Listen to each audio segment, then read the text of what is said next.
see that one. And they're flying over this place. Secret Service helicopter.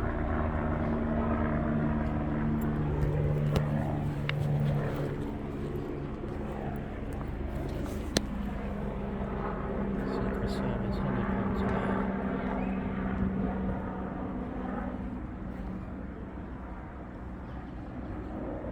So last night I filmed them directly over our house, and today we've moved to a different part of the park.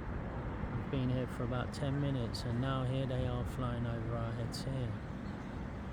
Isn't that very eerie? Why is a Secret Service helicopter pottering around what I would claim is a pretty empty park?